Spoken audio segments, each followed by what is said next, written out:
כשהגעתי לכאן ראיתי בית ספר עם פוטנציאל עצום, והייתה באמונה והנחישות להוביל שינוי משמעותי.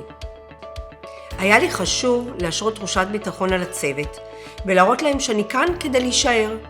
החיבור עם תוכנית ריסטארט נתן לי תמיכה כבר עם תחילת הדרך.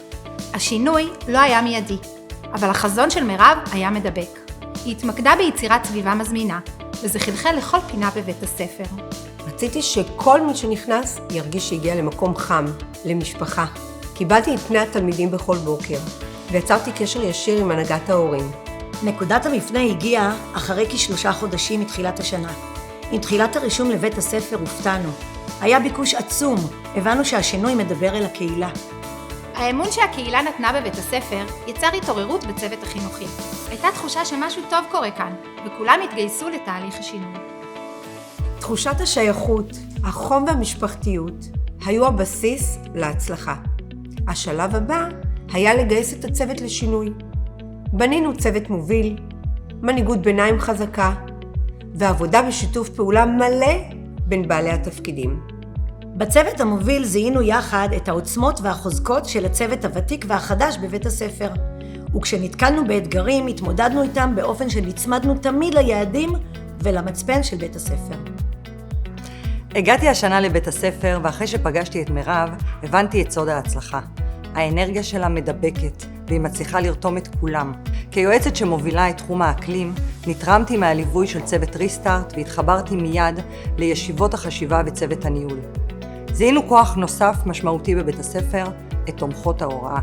בנינו פורום וגייסנו את כל הכוחות שם לטובת הייחודיות של בית הספר.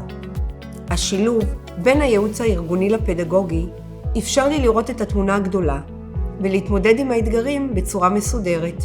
אודליה, המדריכה הפדגוגית, וזהבה, היועצת הארגונית, העניקו לנו ליווי מקצועי בתחום הארגוני, ומשם עלינו קומה לזירה הפדגוגית.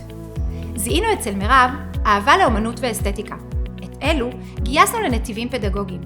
דרך פרויקטים תקופתיים, שילבנו מיומנויות נדרשות מתוך תוכנית הלימודים. יצרנו למידה רב-תחומית, והנגשנו דרכי הוראה מיטביות. היועצת הארגונית והמדריכה הפדגוגית של ריסטארט תרמו לתחושת הביטחון ולשיתוף הפעולה. הן ליוו אותנו באופן הדוק והעניקו לצוות כלים מקצועיים. בנינו יחד מפגשי למידה בחברותה עם ההורים, ימי הערכות לצוות, ימי שיא, מהלך של למידת עמיתים, וכך חיזקנו תרבות עבודה בית ספרית משותפת. כל הקסם הזה יצר תדמית חדשה ומזמינה לבית הספר. בכל מפגש שלי עם צוות בית הספר הייתי מתפעלת מהחיבורים, מהדינמיקה הנפלאה שנרקמה בין מירב, הצוות שלה וצוות ריסטארט. החיבור הזה הוא שקידם את העבודה המשובחת והמשותפת בפסגת המדעים והאומנויות. תוכנית ריסטארט הייתה שותפה מרכזית במסע הזה. בזכות שיתוף פעולה, חדשנות והרבה עבודה קשה, יצרנו בית ספר שאינו רק מצליח, אלא מהווה מקור לגאווה. האתגרים שליוו אותנו הפכו לסיפור הצלחה, ומעניקים לנו את הייחודיות והיופי. כדי להצליח בתפקיד שלי, בחרתי באנשים מקצועיים שילוו אותי בעשייה. ריסטארט הייתה הבחירה הנכונה.